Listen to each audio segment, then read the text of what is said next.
नेग शीना को उसके ससुराल वालों ने एक शादी में पसंद कर लिया था। अरे, वो लड़की तो बड़ी प्यारी है। मेरे बेटे अमन के लिए बात चलाओ ना। बस फिर क्या था, किसी रिश्तेदार के दखल से दोनों की शादी हो जाती है। लेकिन शीना की सास पारुल और उसकी देवरानी आसपास ही रहते थे। शादी के बाद शीना कहती है, सुनिए जी, ये चौका छूने की क्या रस्म होती है, जानते हैं क्या आप? अरे नहीं यार। हाँ, पर मम्मी को चाची से बोलते सुना था कि आज तुमको किचन की जिम्मेदारी देंगे, तो वो लोग आ रहे हैं खाना खाने हमारे घर। हे भगवान, ये कैसी रस्म है? साड़ी पहनकर किचन में खाना बनाना, ये तो कंप्यूटर की कोड को डिकोड करने से भी ज्यादा मुश्किल काम है। अरे चिंता क्यों करती हो, माँ है ना, सब संभाल लेंगी। वो बहुत समझदार है। शीना को भी पति की बात ठीक लगती है। वहीं घर पर शीना की चाची सास, ससुर और उनकी बहू खाने पर पहुंचते हैं। शीना की चाची सास उसकी सास से कहती है, अरे कहाँ है दीदी, आप अभी भी किचन में हैं क्या? रस्म बहू की है या आपकी? चाची की बहू कहती है, और हमारी चौका छूने की रस्म थी तो हम तो सुबह 4 बजे ही किचन में पहुंच गए थे। अरे तेरी ताई ने सर पर चढ़ा रखा है बहू को। शीना सबकी बात सुने बगैर सामने आती है। अरे आज तो तेरी चौका छूने की रस्म थी ना, तुम ही देर से आई हो।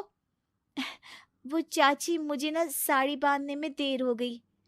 तो वक्त से उठा करो ना, पता है जब नई शादी है, रस्में होनी है, तो फिर थोड़ा कम आराम कर लोगी तो कुछ घट नहीं जाएगा। शीना की सास को बहुत बुरा लगता है कि चाची उसकी बहू से ऐसे बात कर रही है। अरे शीना, चलो किचन में, मैं तुम्हें समझा देती हूँ कि कैसे क्या करना है। देखो, मैंने सब बनाकर यहाँ रख दिया है। तुम्हें सिर्फ हलवा बनाना है। उसकी भी पूरी तैयारी कर दी है बेटा। बस किशमिश डालकर हलवा में मिलाकर लेकर आ जाना। बस फिर क्या था, एक एक कर शीना सारा खाना टेबल पर लगा देती है। अरे बहू ने इतना सब बना दिया, वाह जी वाह। तभी शीना बोल देती है, नहीं नहीं चाची, ये सब तो माँ ने बनाया है, मैंने तो सिर्फ इसे टेबल पर लगाया है। वो साड़ी पहनकर काम करना अभी थोड़ा मुश्किल होगा ना। चाची सास तो सुनकर मानो बिफर ही जाती है। ये क्या बात हुई दीदी, मैं जब शादी कर कर आई थी तो आप बड़ी थी, पर किचन में ना आप आई और ना माँ जी। हाँ, क्योंकि उस वक्त मैं बहू थी और मुझे सास के हिसाब से काम करना था। लेकिन अब मैं सास हूं तो मैं बहू को वैसे ही बनाऊंगी ना, जैसा कभी मैं बनना चाहती थी। खैर, चाची सास खाना खाकर वहां से चली जाती है। कुछ दिनों बाद, अरे शीना, ये क्या पहन रखा है? हे भगवान, इस परिवार में क्या हो रहा है? अरे क्या हुआ छोटी, इतना क्यों चिल्ला रही हो? इसने पहना क्या है? अरे दीदी, क्यों इतनी छूट दे रही हो? शीना जो कि सलवार सूट पहने खड़ी थी, चाची के गुस्से को देखते ही अंदर चली जाती है। देख छोटी, हम दोनों को आज की बहुओं से तुलना नहीं करनी चाहिए। वो दौर अलग था, आज का वक्त अलग है। देखिए दीदी, ये तो परंपरा है, हमारी सास ने हमें दी और आगे हमें अपनी बहुओं को देना है।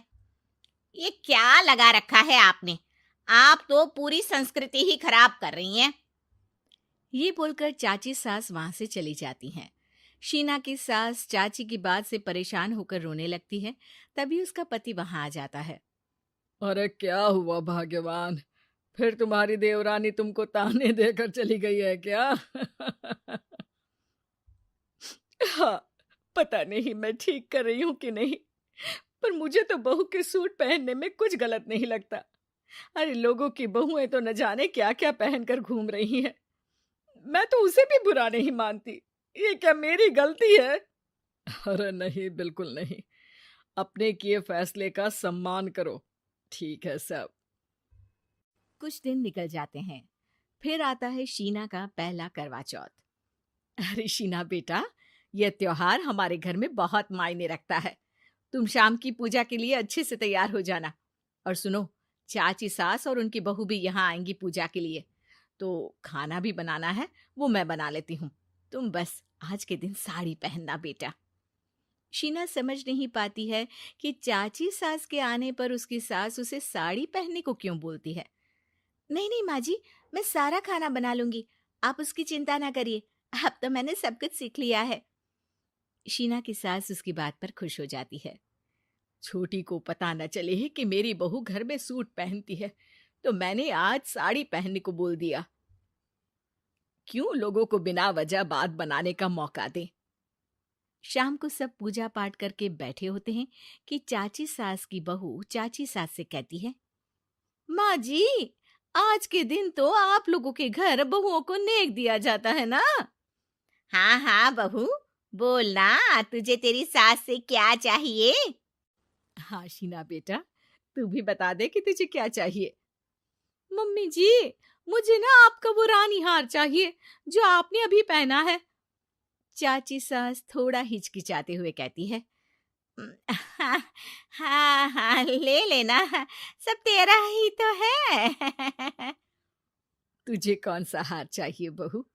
माँ जी, मुझे नेक में आपसे परमिशन चाहिए कि आप मुझे नौकरी की इजाजत दें।